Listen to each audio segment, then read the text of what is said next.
নমস্কার, কেমন আছেন সবাই? আজকে আবারও চলে এসেছি। বলেইছি প্রত্যেক দিন এখন আমার এই কাজ চলবে। আজকে আবারও চলে এসেছি।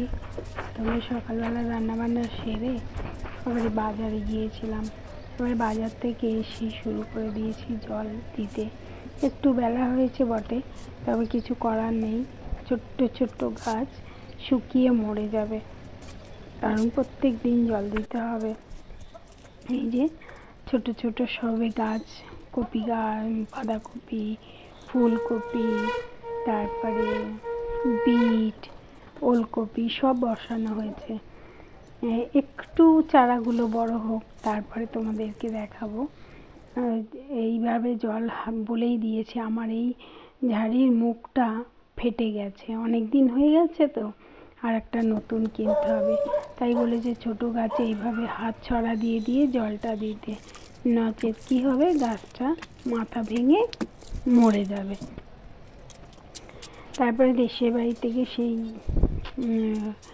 দিয়েছিল ওর বন্ধুর বাড়ি থেকে তিল। কিভাবে যে এটাকে কী করব আমি জানি না। তিলের খোলা সমেত তিল দিয়েছে, রোদে দিতে বলেছে, দিচ্ছি। তারপরে মিক্সিতে নাকি একবার ঘোরালে খোলাগুলো বেরিয়ে যাবে, কিন্তু আমি ঘুরিয়েছিলাম, সে গুঁড়োই হয়ে গেছে সব সমেত। এই যে এইটা উচ্ছে গাছটা নিজে থেকেই হয়েছে, তাই কটা উচ্ছে, দুটো উচ্ছে পেরে নিলাম, কতগুলো ঢ্যাঁড়স, কতগুলো কুঁদরি, কতগুলো লঙ্কা, আর পেরে নিলাম পুদিনা পাতা। তারপরে নিচে গেছি, নিয়ে মেয়ে এসেছে দরজা খুলতে, গিয়ে দেখি কতগুলো বেড়ালের বাচ্চা, আর বেড়াল এসছে, দুটো বেড়াল। এটা ছিল আমার বান্ধবীর বাড়িতে। এরা হঠাৎ করেই দেখছি আমার বাড়িতে ওদের আগমন হয়েছে।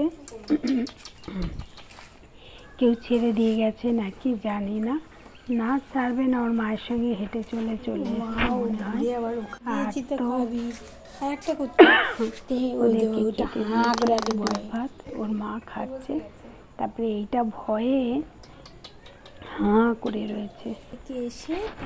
অফিস থেকে এসেই ব্যাস, ওতে এগুলোকে খুব পছন্দ করে, কোলে নিয়ে দাঁড়িয়ে আছে। আর একটা কি করলো, ওর মা শুয়ে আছে দেখে এসেই ওর মায়ের পম পম খেতে শুরু করে দিয়েছে।